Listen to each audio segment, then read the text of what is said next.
Hey guys, Scott from Aristocob.com here. And Seth from theshrinkingpastor.com. Together, the three of us, we are Markwood Men's Breakfast Club. Welcome to Friday's episode. Yeah. This is a continuation of what we were talking with you about on Wednesday. We continue to smoke the True Estate Cherry. Heirloom Cherry. Heirloom Cherry Bomb. And we'll let you know what we think about that in a minute. Our lights are still not right. I climbed up precariously on an old funky chair and changed the two fluorescent light bulbs that I just happened to have. And turns out that wasn't the problem. So our lighting is weird, but that's okay, right? Yeah. All right, so I had a funny story to share. Okay. Well, I think it was funny. You be the judge whether this is a funny story or not.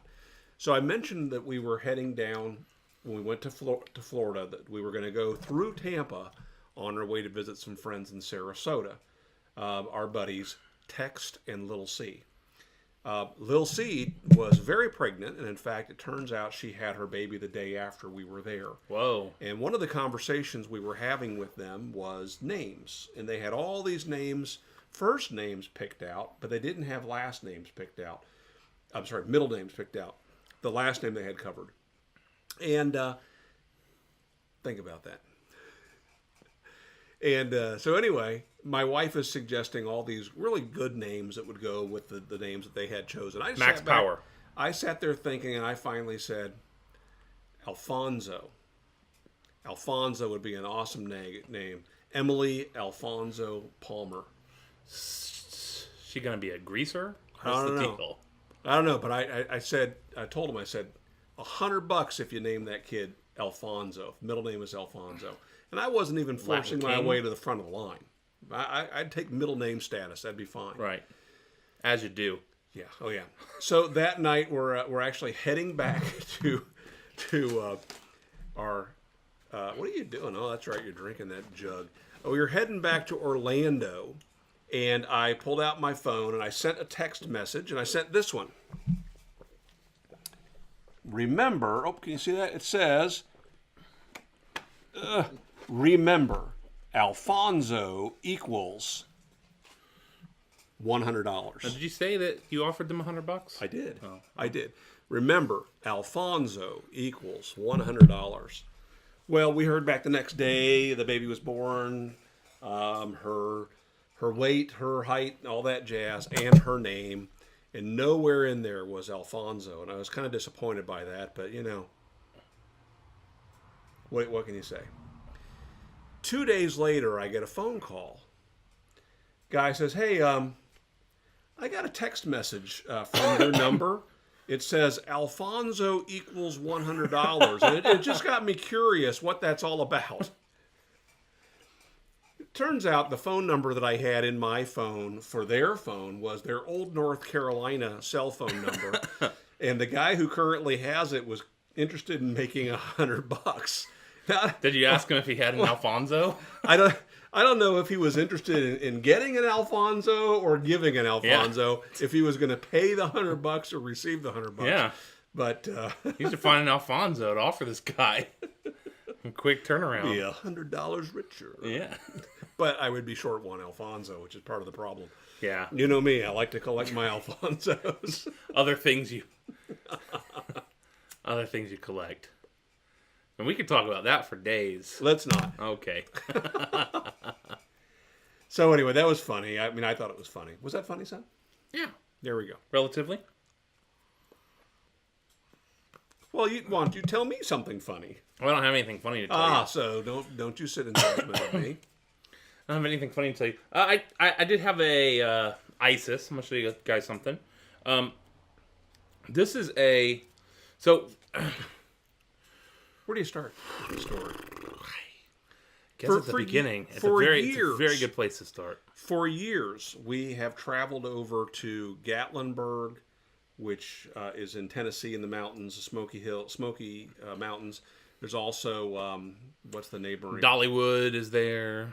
Strawberry Plains, Strawberry Fields. No, that's not it. Yeah, it is. Okay. Anyway... But the best thing about the area for us is there's a couple tool places, but Smoky Mountain Knife Works is in Gatlinburg. Mm-hmm. And we love going to Smoky Mountain Knife Works. And one of the things that they have out front is this little knife, a little Shack. little shack. It looks like a dilapidated shack. Dilapidated? Yep. Okay. It's a dilapidated shack. shack. And it's rented by a guy that makes knives. And part of the deal is you can go there, you can take a class and learn how to make a knife. So, for when I got married, I wanted to do something special for my best man. And he and I have been friends now for over 10 years. What? you didn't offer an Alfonzo, did you? I would. I know him well, but not like that. And so he and I took a road trip up to Smoky Mountain Knife Works and went to the shack and signed up to make a knife, build a knife. And so the guy had a small forge up front. The guy that works there is one of the most prolific knife grinders in the world. He's a knife smith master level, apprenticed, and has made stuff for all sorts of people, movies and things. And he grinds knives primarily. So you can either... Not Gil Hibbins, is it? No. You can either smith them into form and then, sharpen the edge, or get basically the shape down and then grind the crap out of it to make it sharp. If you want to see a good example of that going on, check out the channel AWEME. Spell that. AWEME. There's a knife a blacksmith that does their master blacksmith. He makes swords, he makes knives, he makes things for all sorts of movies. And one of the things that he does on there that is just phenomenal is he takes requests. So people say, hey, make the size from Raphael the Ninja Turtle. And he does. Or make the sword from Braveheart. He does. So all sorts of fantasy things. Cartoon weapons, he makes them real. Batman. I want a photon... Yeah, super cool. So at the shop, we took a railroad spike, and actually heated it up in the furnace, and Josh and I got to hammer and form the shape of the blade. And that's carbon steel, right? That's good steel. And he then took it in and ground it sharp. So we forged the blade, hammering it out, and forged the shape. And then with the handle, we heated that up and twisted it several times. And so you can see, maybe, there's the blade. What I really, really like about it, you can see especially around the handle that some of it is shiny, but there's still the rust from when it was just a lowly tire spike. There's railroad spike. Railroad spike. It is incredibly sharp. We had a nice long conversation about his perspective on how razor edges are just crap, and because they don't hold very well. And so this edge, the hollow ground. He's not a big fan of. So the hollow ground. this edge will shave your arm for 1,000 years. It'll keep an edge very, very long time. For $100, it was a great experience, great time, and had a really cool knife out of it. So, and Josh made his slightly different, as I recall. Yeah, so we had the option of choosing our style, and so this is drop point. He made his a bit of a tanto, so it kind of has an edge like that, comes down and straight across. And so we hammered out that shape a little bit, but then he really made it pronounced with the grinding. And so it was cool. If you get an opportunity to go to Smoky Mountain Knife Works, do. It's a fun place. You can spend hours there. They have kitchen tools and cutlery and all sorts of stuff in the downstairs.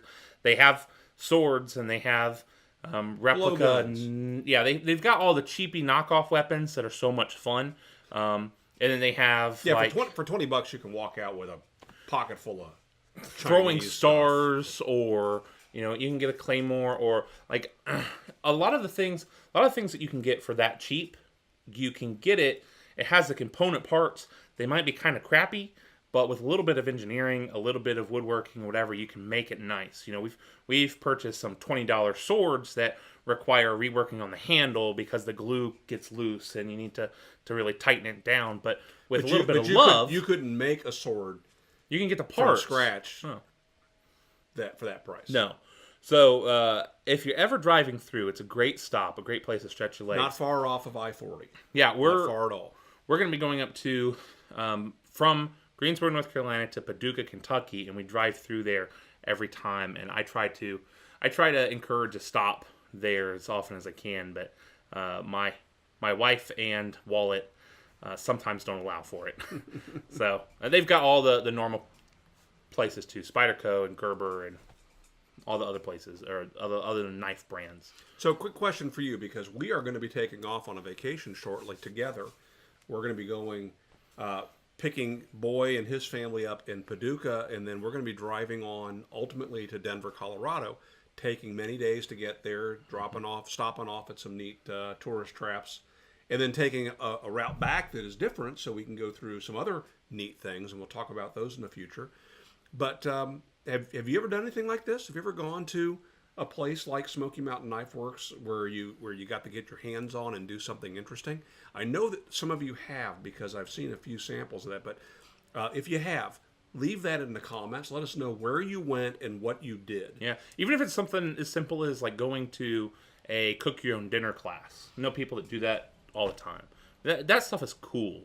Getting to learn a new craft and hanging out with your friends. That's right. Why not? It's a really good time. It's a lot of fun. So what do you think of this cherry bomb? It's cherry. It's got a little bit of say tongue bite. I would say it's got a little bit of a wet burn, but it's not getting my tongue. I feel it more in the roof of my mouth, up kind of in the back, near my throat. I can feel the heat. Maybe it's just heat, but I feel like I've got a roof of mouth tongue bite. Well, the cherry flavor's gone now, and it said it was going to last the whole bowl. It has not. Maybe again, it's my taste buds changing. Yeah, I mean, I'd smoke it again, but I'm not going to crave it. Even when I was tasting the cherry, it wasn't exciting to me because, again, I don't like the taste of artificial cherry. But was it disgusting to you? No, it wasn't disgusting. If you like the taste of artificial cherry, you should probably try it. How about that? Yeah. So again, that was Drew Estate. Nope. Yeah. Yeah, Drew Estate Heirloom Cherry. Check it out. All right, so that's it. You all make it a great weekend, and we'll see you again next Wednesday. Happy Friday.